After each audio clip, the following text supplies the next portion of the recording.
Oh, my heart is just palpitating as I welcome my guest today, Merle Saferstein. Oh, I'm so glad you're here. Thank you, Hillary. I'm excited to talk to you. Now, we did speak just a little bit before I pressed record, and I was very upfront and just said, Merle, I'm so intimidated. We could probably talk for hours and weeks, but I'm going to try to rein it in for this time, and I'll just have to invite you back.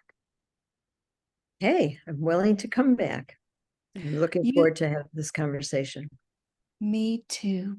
Your voice is so needed in this time, and you bring so much to not just the people you work with and serve, past and present, but you're really talking about leaving a legacy for generations to come.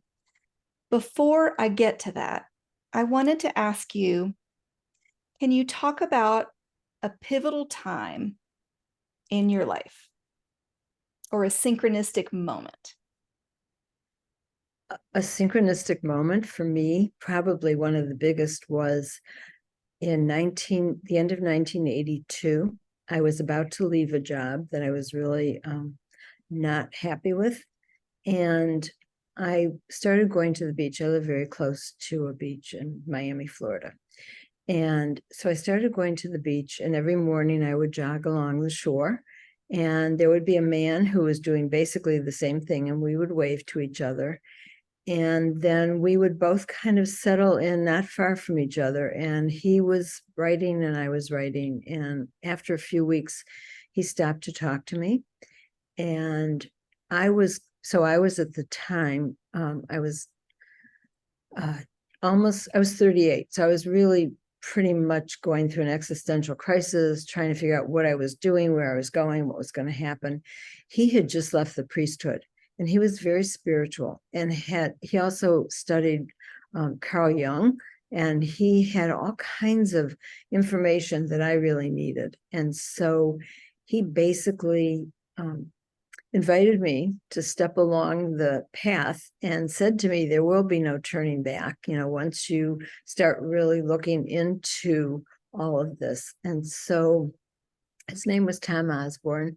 Tom and I became fast friends. He ended up moving away, and he had several temp jobs, and one of them was he went to New York, and he was working as in PR, helping this production called Yours Anne, which was about the Diary of Anne Frank. And it was an operetta that was on off-Broadway. And the person who was directing it said, this man happened to have been the president of the Anne Frank Center, and said to my friend Tom, how would you like to work for us? And so Tom became the executive director of the Anne Frank Center, which was really quite unlikely considering he had been a priest and was Catholic and whatever, but he did. At the same time, someone had found Anne Frank's family photo album in Germany in a chest of drawers and sent it to the Amsterdam Anne Frank house. And they created a photographic exhibition, which was 800 photographs of Anne Frank's family and the surrounding Holocaust. And Tom's job was to take this exhibit and send it around the country. And so at the time I was not working, and Tom said to me, I know that, you journal all the time, and I know Anne Frank speaks to your soul. Would you be willing to do this? And at that point, so this was now over 2 years since I had left my job, and I really needed to work. But at the same time, I also really wanted to do this. And my husband was very generous and said, you know what, you have to do this. And so I ended up bringing the Anne Frank exhibit, the photographic exhibition, to downtown Miami in our library. I had a goal of 50,000 people seeing this exhibition in 6 weeks. And it turned out that we ended up having over 60,000 people. And it was an experience that was incredible, all because I met this man at the beach. Wow. Wow. I mean, for people on audio, they're not used to me being quiet for that long. On video, if they catch this on YouTube, then they will just get to see my jaw dropping for all of these small hinges that opened. Because why is Anne Frank so near and dear to your heart? Well, I've been keeping a journal since I was, I started as a young person and then stopped. And then at age 30, I started journaling and have not stopped. So I have 380 journals, and it's a very important part of my life. And I also should say that as a result of doing the exhibition, I ended up becoming a Holocaust educator. So one thing led to the next. And I also should say that my mother, who was a Hebrew school teacher, was only afraid that Tom was trying to convert me. And so, I look back and I just laugh, because not only did he not convert me, but he gave me one of the most meaningful opportunities that I could have ever had. Oh my goodness, like the emotion that's welling up in me, um, listening to how these little kind of small steps led to this, but especially for people in faith practices who just assume that someone's always trying to convert them. And I am such a huge advocate for listening to and honoring where people are at, and whether it's their culture or their faith or their family, and listening and being curious and learning. And the value in that, I think, is so beautiful. And I so appreciate you sharing that, so that just because someone's a former Catholic priest does not mean they're trying to turn someone who's Jewish, right? Exactly. Yeah, absolutely. And that friendship that was forged, and that really you became kind of colleagues and supporters. He sounded like he also mentored you. Am I getting that right? Well, he did mentor me up until the point that I brought the exhibit to Miami, and then I kind of took over. But Tom and I stayed friends and wrote to each other. So we wrote to each other for years and years. He just unfortunately died last October, but we had always talked about writing a book together. And so at some point, Tom saved all my letters and I saved all his letters, and he sent me back all my letters. So I have all of our letters, and have started to read them. I don't think I'm going to write a book, because I actually think I've told the story in the 2 books that I've just written. But Okay. I am really curious to go back and read letters from they start in 1983. And we didn't just write 2-page letters, but I wrote to Tom. I had an ongoing letter to Tom. So our letters were 10 pages, 15 pages, 20 pages, handwritten letters. And he had beautiful calligraphy. So his letters are really like a work of art. And just to have them and to be able to read about the journey, where we were at and what we shared and how we shared it was pretty incredible. That sounds so incredible. And I think the art of letter writing is often not done. Sometimes the messages these days are a text of a few words. Sometimes people don't take time to write a full email. And the beauty of letters, I'm with you. I started journaling when I was a little girl, and I also kept my journals. And I also am a big letter writer, or at least I used to be. And there's such value in communicating what's in our heart and what's happening in our lives. I love how you have done that. So, you kind of explained a little bit of how you became the legacy educator. And, but I don't know if there was the why behind that. So So, could you share? yeah, so it was the Holocaust educator that I was. Right. So the Holocaust, I didn't really know that much about it, but when I started out, I actually started as a volunteer, because I had done a lot of student programming around the exhibit. And the head of the Holocaust Center had come and had seen some of our programming and wanted to do student programming, and asked me if I would come and volunteer. So I did. And then 2 weeks after I got there, the secretary quit. And they asked me if I would be the secretary. And I said, I will at that point, we were desperate for me to work. although I did not really want to be the secretary. That was not really what I wanted to do with my life. But I did take the job, and I said I will take it for 3 months, and then if I'm not in the education department, I need to move on. And they had hired someone with her PhD who was about to start. She had, she was finishing her PhD and then coming to Miami. And so I started and worked there.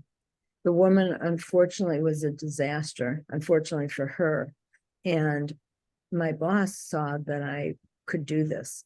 And so the president at the time was also the president of one of the universities and had me, he took me to breakfast and he grilled me for about 3 hours. And he said, you can do this. And I only had an elementary education degree. So, I mean, I was really not qualified in terms of educationally to do this.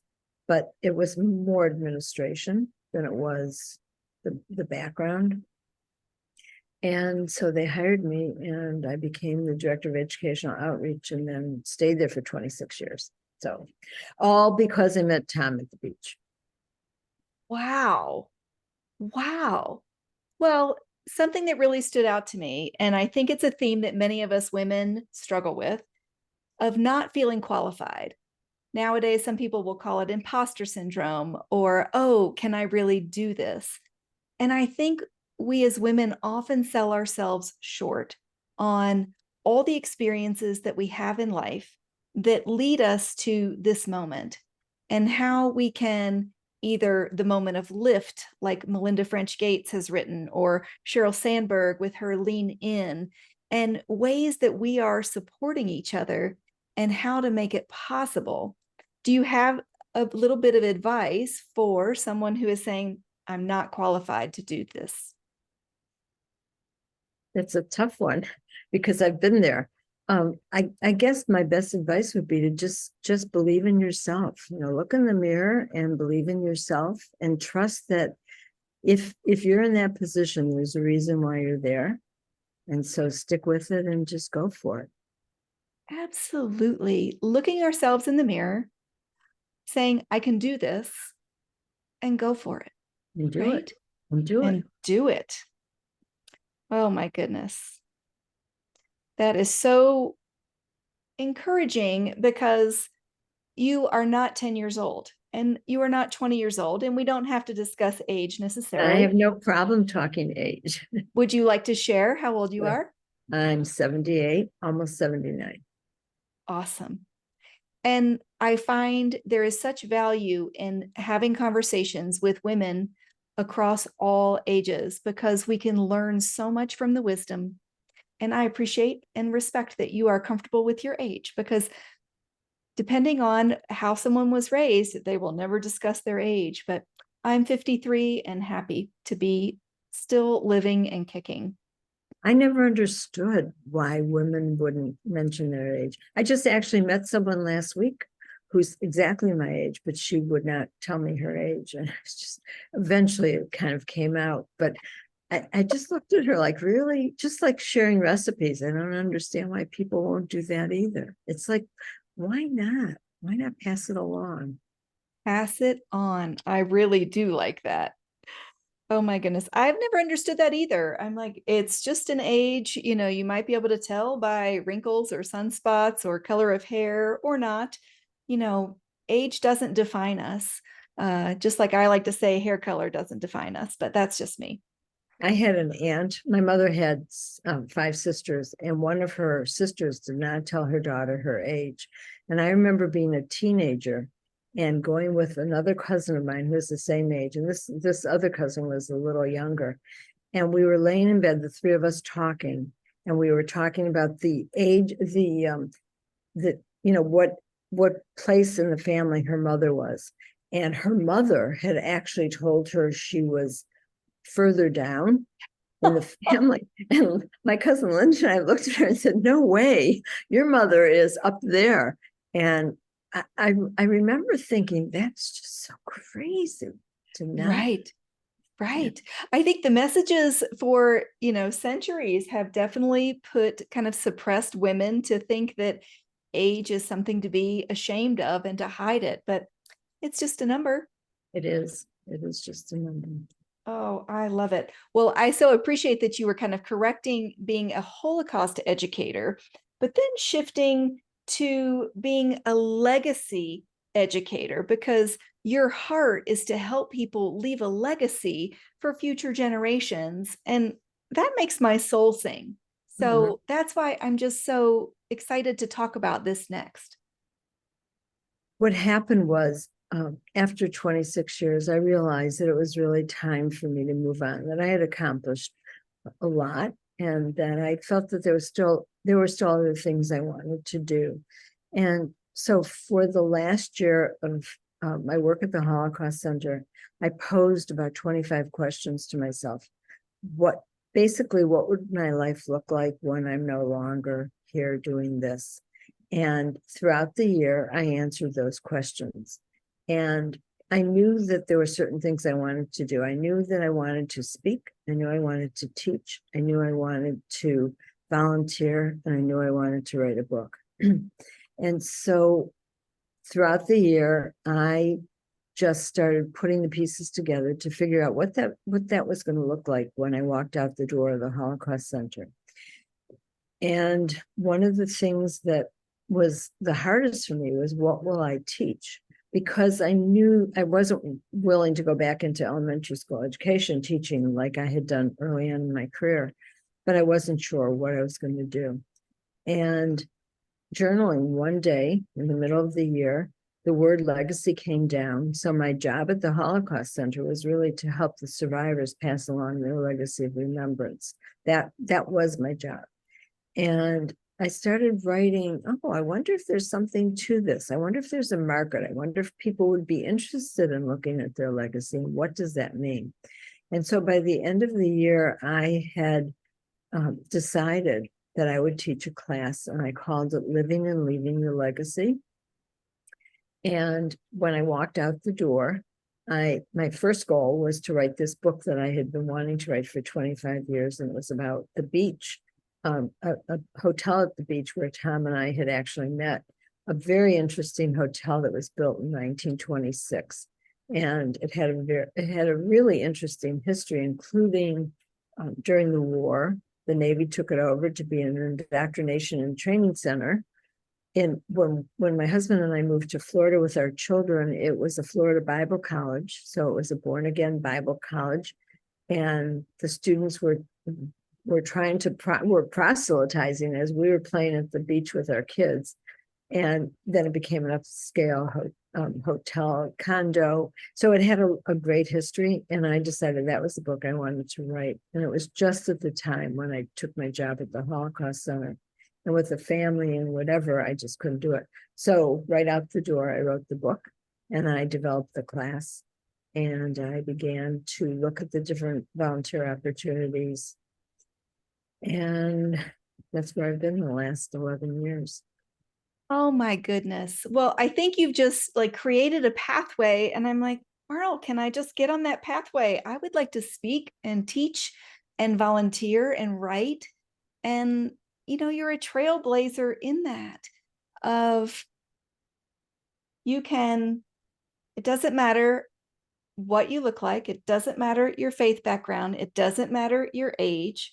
It's never too late to start something new, because you became an author after the age of 50. Am I correct? Yeah. So my book was published in 2012. I was 68 when my first book was published. Okay. And then just last year and this year, I published 2 more books.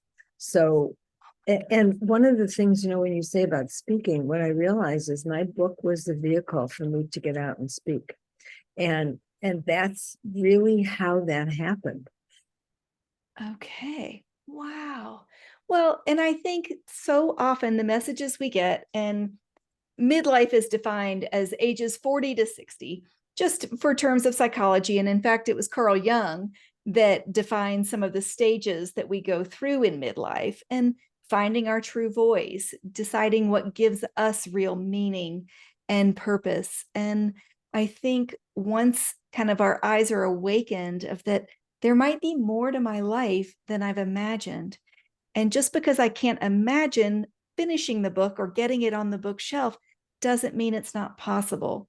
And there's not an expiration date for our dreams. Absolutely. Absolutely. I, So I look at some of my friends who are my age and I see what they're doing with their lives. And some are really involved and active and others not. But those who have a purpose and who have found meaning in their life are leading such a rich life. And those who just are happy playing canasta and whatever else they do, they're happy too, and it's not for me to judge. I just know that for me, I need to have meaning in my life or it doesn't work. that is so true that for some people, they are finding that satisfaction at what they're doing. But there are those of us that are just driven to find that meaning and purpose that's kind of greater than ourselves to leave that legacy, right?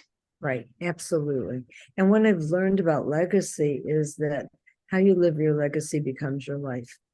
So the truth is that no, I said that wrong. How you live your life becomes your legacy. There we go. I knew that I knew that didn't sound right. So basically, we set an example. People watch us and learn from us, and it's not necessarily what we say, but it's how we act and what we do. And I think that's really important to know. Absolutely. I, oh, you give me so much to think about. But I know I wanted to focus on your living and leaving my legacy because you've got 2 volumes and the second one just came out. Was it just this year? Yes, it came out in June of this year. Yeah. So how I wrote the book or why I wrote them. Well, exactly what led you? We'll start with volume 1 because it's been a few years, and then we'll segue into volume 2. How about that? Okay. Well, actually, it all comes together. So what happened was in about year 2000, I had 2 children and realized I always thought that I was going to leave my journals to them. And at that point, I had about 340 journals and realized that I really couldn't leave my journals to my children because I wrote them for myself. And there were things in there for my eyes only and not for my children. And so I started thinking, well, what can I do?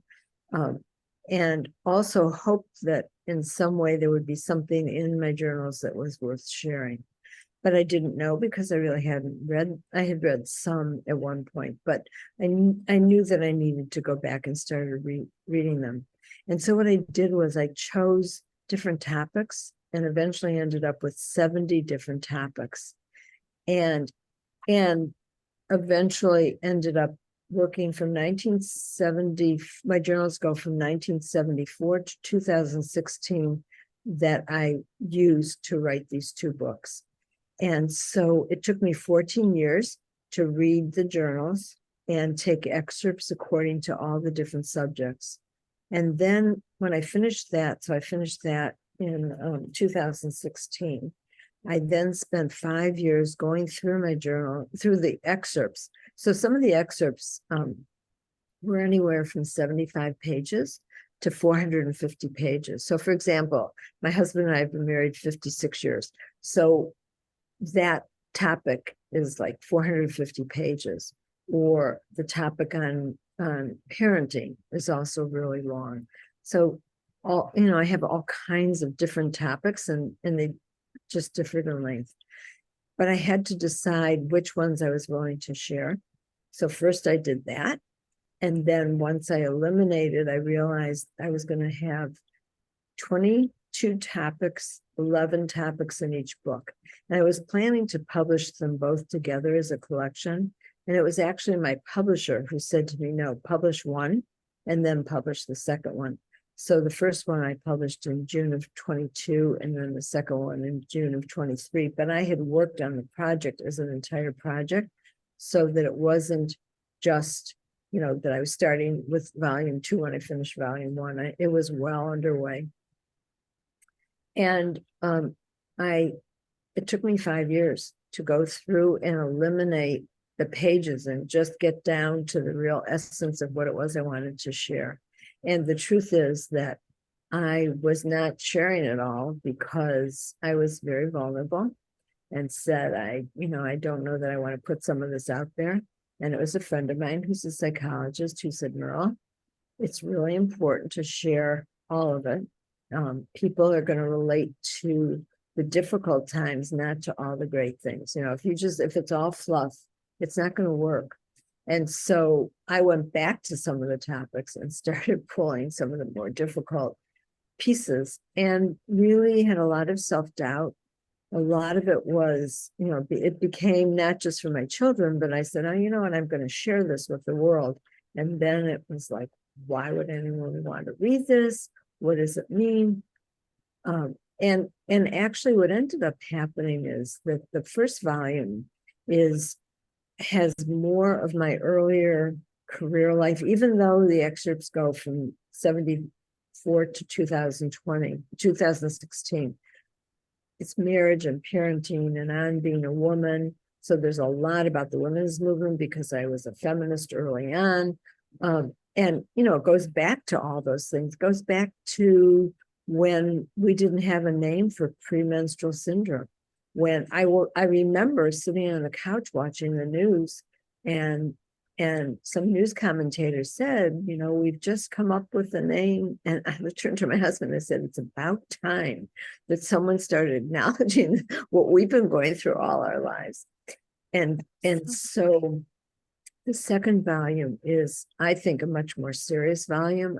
It's on relationships, on death and dying, on the Holocaust survivors. I have a chapter of 48 vignettes of Holocaust survivors that I worked with, and it's on legacy. And then at the end of the legacy chapter, I've written just different legacy projects someone can do, legacy projects we can do with children who have lost loved ones, how to write an ethical will. So they're just different legacy things. Plus, at the end of each chapter, I have journal prompts based on whatever the chapter is, so that a person could read them and reflect on their own thoughts. One of the reasons I wrote these books for two reasons. One, to help people understand the benefits of journaling.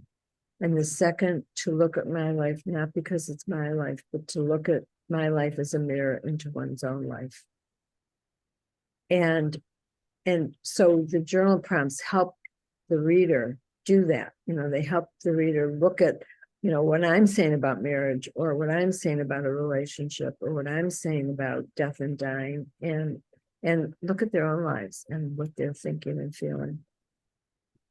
Oh my goodness. Well, now I can't wait to go and get it, because one, to read the rich stories. And even before we pressed record and you were telling me a little bit about some of the Holocaust survivor stories, and I was already crying, and I said, oh, don't worry, I'm okay crying in front of people. I've done enough therapy work to make it a positive experience. And I think journal prompts can be a game changer for people, because so often people look at a blank page or a blank screen and think, what am I going to write? And having that little prompt can make all the difference to help someone move forward, right? Absolutely. And when people say I have no idea what to write, I always say, start with right now. Right now I'm feeling, or right now I'm thinking. And it's as simple as that. And once we put our pens to paper, the rest is history. Our pens flow. Well, I was going to ask you, what is your preferred method of writing? Are you a pen and paper? Are you a typer? Are you a dictator? I am definitely a pen and paper. I wrote with a fountain pen that I've been writing with for years and years. I used to have all different color inks. For a while, I was on a peacock blue ink. So I have many early journals in peacock blue. Now I write with black. All my journals are black, written, handwritten, every page filled. Oh my goodness.